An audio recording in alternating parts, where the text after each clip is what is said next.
اتفضل. السلام عليكم. وعليك السلام، اتفضل. ان رجل امشي يا لهبل يالا، روح، ده انتوا سفهاء ومفكرين يعني ان انتوا لما تنشروا الحديث دوت خلاص يعني الناس كلها هتتشيع، يعني هيكرهوا سيدة عائشة ويروحوا لمذهب يقول بتحريف القرآن، مذهب بيقول ان علي بن ابي طالب هو خالق الكون، مذهب بيلطم، مذهب بيزحف. المفروض ان نكره سيدة عائشة عشان الحديث ده مثلا يخلع من الدين كله، لكن يروح للهبل ده العبط اللي انتوا فيه ده. اتفضل اتفضل يا مقتدى. السلام عليكم. وعليك السلام، اتفضل. شلونك يا شيخ؟ والله بخير حال الحمد لله. وياك ملا مقتدى الشبلي من الديوانية من العراق. اتفضل. شيخنا أنا شيعي وأود التسنن، لأن شوف الدين التشيع أنه هواي يخدعوني بيه. خدعوك ازاي يعني؟ احكي لنا شويه، خدعوك في ايه؟ يعني خدعوني أنه استغلوا حبنا وعشقنا لأهل البيت، وقاموا يعني يستغلون بينا خلال المادة، الفلوس، وخلال كذاب. أنه يطيب له بشر. فأنا شوف أنا أنه الله هو قادر على العلاج. الحمد لله رب العالمين. ايه كمان؟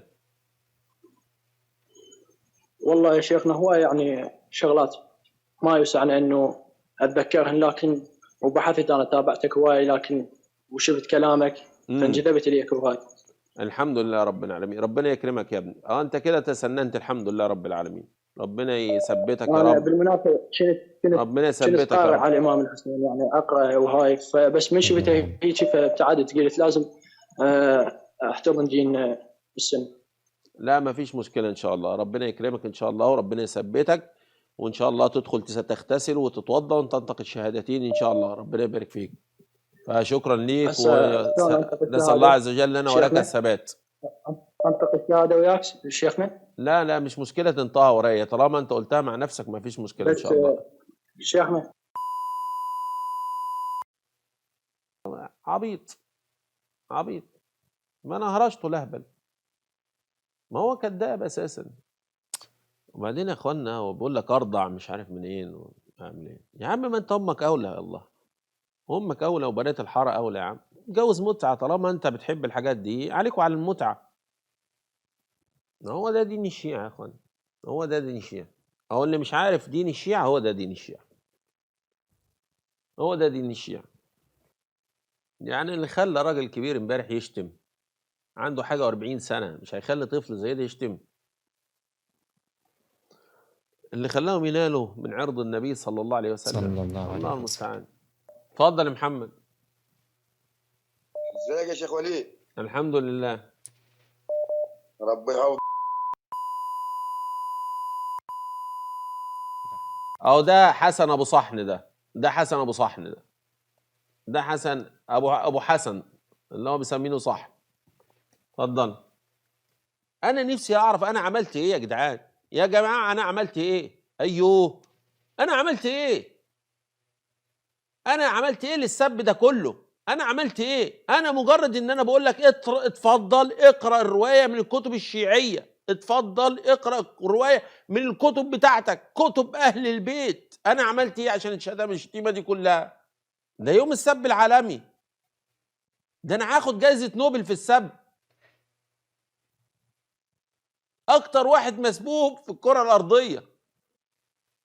اتفضل يا استاذ محمد. استاذ وليد شلونك؟ الحمد لله والله بخير حال الحمد لله. الحمد لله. انا عندي سؤال لك. لا حضرتك ما فيش سؤال، احنا اللي عندنا سؤال. تفضل، شنو السؤال؟ السؤال هو قراءة رزية الخميس من الكتب الشيعية، رواية رزية الخميس من الكتب الشيعية. انا اقول لك شنو هي قراءة.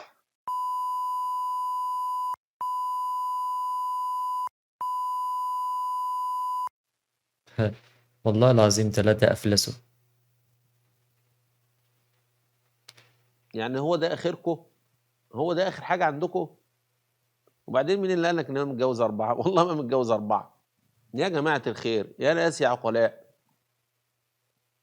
ما في حاجه اسمها موجبات للسب. يعني انا سبيت حد ولا شتمت حد ولا قلت ادبي على حد؟ لا حول ولا قوه الا بالله. انا مجرد ان انا بقول لهم يا جماعه الخير اتفضلوا اقرأوا لنا رزية الخميس من الكتب الشيعيه. ما عملت اكتر من كده والله العظيم. لا حول ولا قوة إلا بالله. طبعا دي 5 دقايق فقط، وعلى فكرة المتصلين دول على التوالي متصلين، يعني شوفوا، يعني حتى مش مثلا واحد شيعي محترم والتاني مثلا مش محترم، لا هم جايين على التوالي. أنا عايز أفهم، الشيعة بيقولوا إحنا أتباع آل البيت، بالله عليكم دي أخلاق ناس متبعة آل البيت؟ والله العظيم 3 آل البيت بريئين منكم، وعلي بن أبي طالب رضي الله عنه وأرضاه بريء منكم. البثوث بتاعت الشيعة بيكونوا فاتحين البث فقط للسب والطعن في الصحابة وأمهات المؤمنين. المفروض المتصل المسلم بيدخل يوم سابب أو يتبرأ من دينه عشان يسب، ما بتحصلش دي. طيب المحاورين المسلمين زي الشيخ وليد مثلا بيفتح بس ويطرح سؤال، يعني مثلا يقول لك ايه، انا عايز قول علي رضي الله عنه وارضاه في رزية الخميس، دي فيها حاجه؟ يعني هو فتح بس مثلا بيطعن في سيدنا علي او سيدنا الحسين رضي الله عنهم وارضاهم؟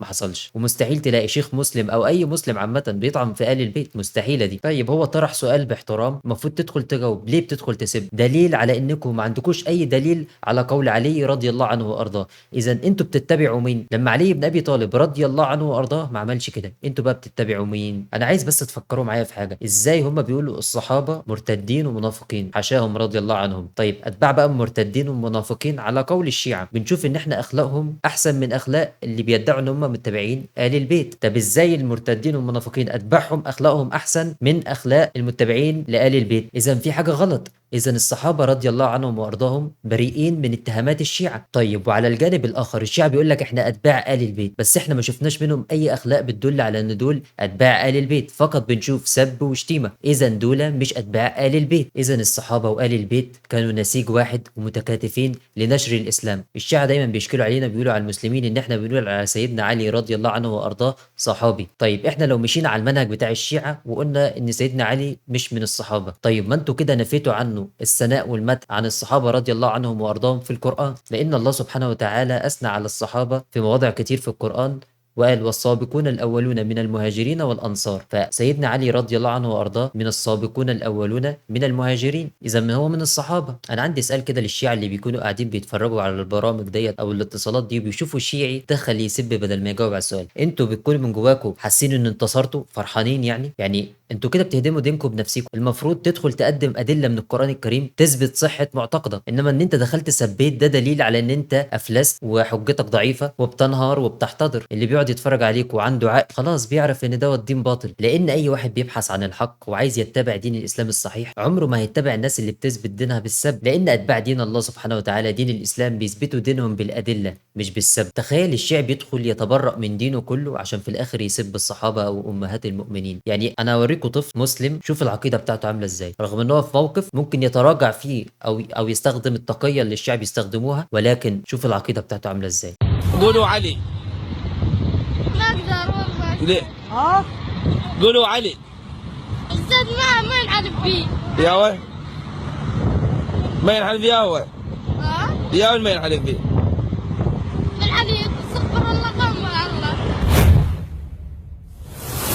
ربنا يحفظك ويبارك في عمر اهلك على دي تربيه والله العظيم. زي ما شفنا طفل وشوف العقيده بتاعته عامله ازاي، رغم انه خايف وفي موقف ضعف ما تبرأش من دينه ولا اشرك بالله ولا يدعو غير الله سبحانه وتعالى. انتوا شفتوا الشيعة ناس اكبر منه وبيتبرأوا من دينهم، كل ده عشان يسبوا. بل حتى الشيعي بيكون في مواقف مش زي ديت، مواقف بسيطه جدا، ورغم كده بيستخدم التقيه ويكذب ويتبرأ من دينه. انما دوت في موقف ضعف وطفل ورغم كده ما تبرأش من دينه وما اشركش بالله سبحانه وتعالى.